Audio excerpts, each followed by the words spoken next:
accord yooyu noonu. ça m'a quand même échappé donte woon gis nañ ci presse bi temps yi ñu ko doon wax mais de toute façon nu mu tuddati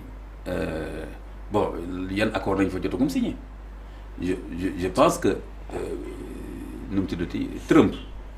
ñaari affaire moo ko yitteel quelque part il s'en fiche de Ukraine ñaata nit ñoo fa dee ak nu mu demee Trump lenn moo ko yitteel moom nee na faiseur de paix maanaam fu àdduna bi amee guerre foog ñu jaar ci moom pour guerre bi mën a fay d'ailleurs temps yii la sax mi ngi naan moom mérité na prix Nobel est-ce que xam nga loolu tax xam nga lu tax xam nga Trump kan lay diir mbagg ba jàpp ne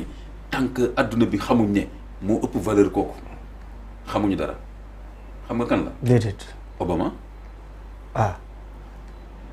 parce que Obama dafa ñëw rek premier mandat ñu jox ko prix Nobel de paix. statut Obama foofu xaw ma ci kii ba nee nañ temps yi def na ko ci couloir bi foo xam ne ku ñëw doo ko gis te pourtant président américain yëpp dañu am seen kii boo ñëwee dugg da nga leen gis nii quoi gis nga loolu psychologiquement donc ci loolu la nekk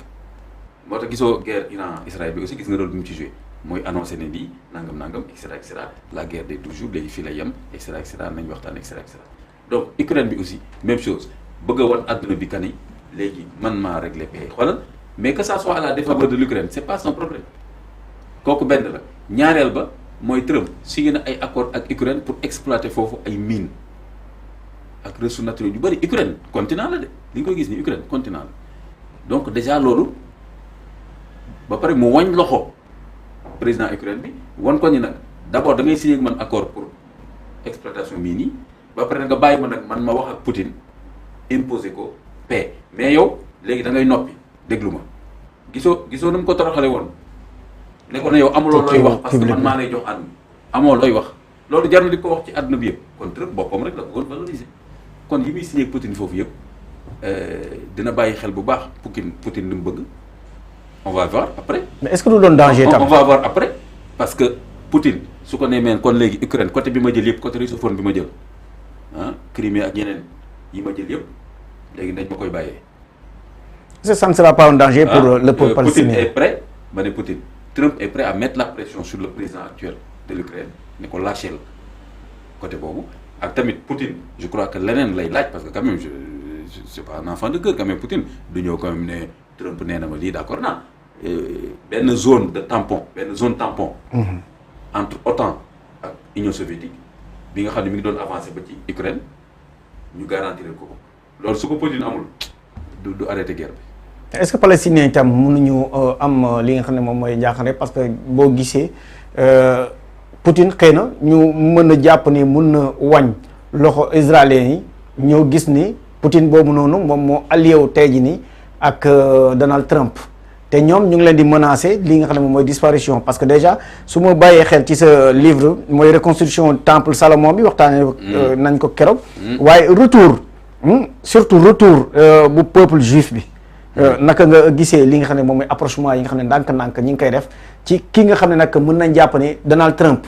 bu bëggee def forcing moom bu taxawee xëy na dina dellu ci ginnaaw à part Poutine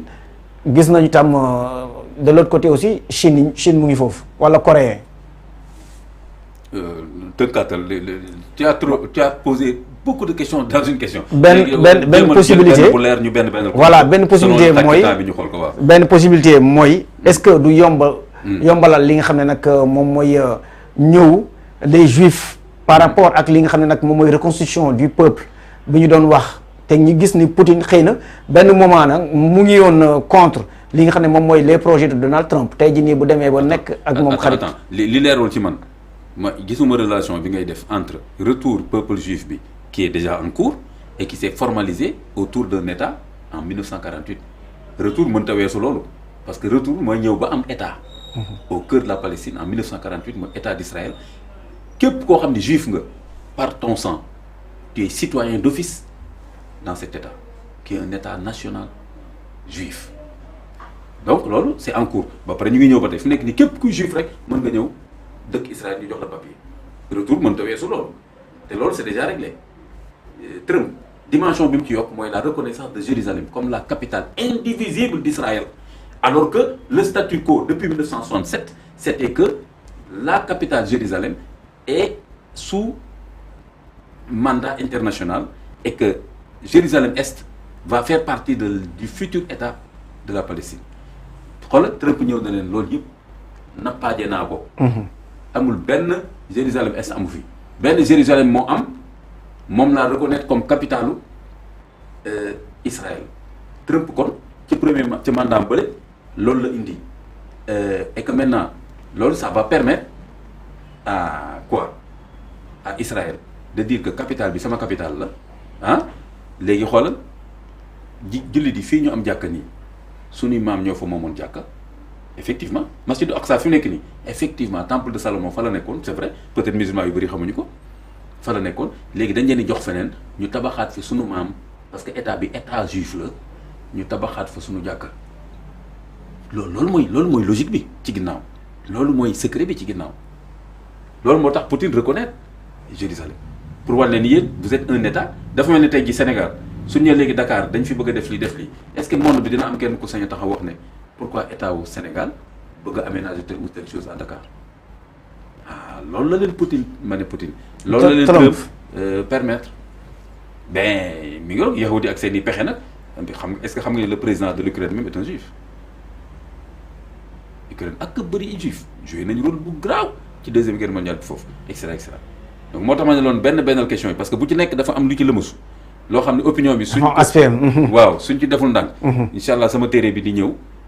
dina leeral détails yu bëri après débat yi ñu ci def aussi ci wàllu boobu parce que li tax ma concentré wu ci bind ko dama xam ne opinion musulmane de mondialement pas seulement Sénégal tey jii boo demoon ci dëkku arabe ñu bari nga wax leen yenn points yi dañ naan nu mu demee nii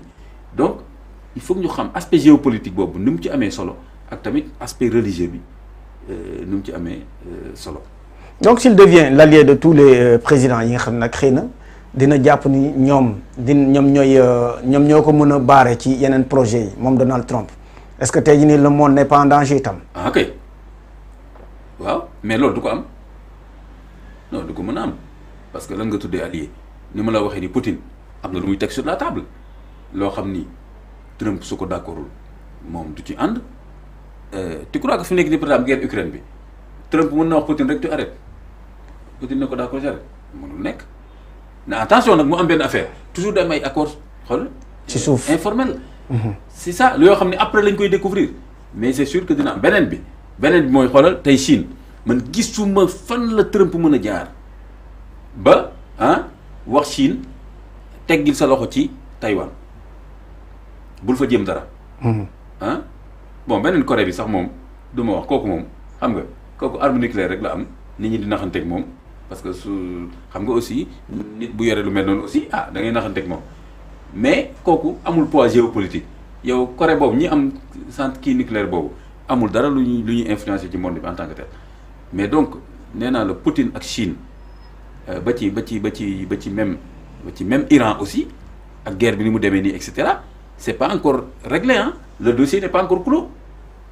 dossier Iran bi c'est pas encore clos parce que Iran nee na man damay continuer sama nucléaire mais nucléaire pacifique la mais ba tey États-Unis ak kii ñu ngi koy jàpp ne nucléaire boobu dafa nar a nekk nu mu tuddati à usage militaire kon ce dossier même n'est pas clos maintenant Gaza bi ngay gis nii Israël fu nekk nii daanaka contrôle administratif lañ koy def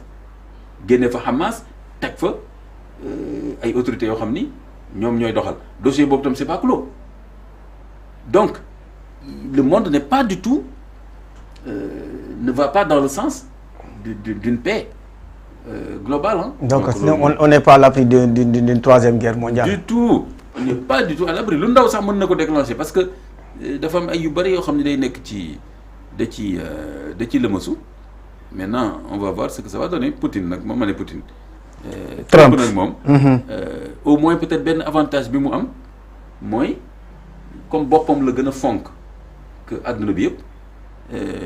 tant que mi ngi jiital ni moom mooy faiseur de paix loolu mën nañu wax ne quelque part avantage la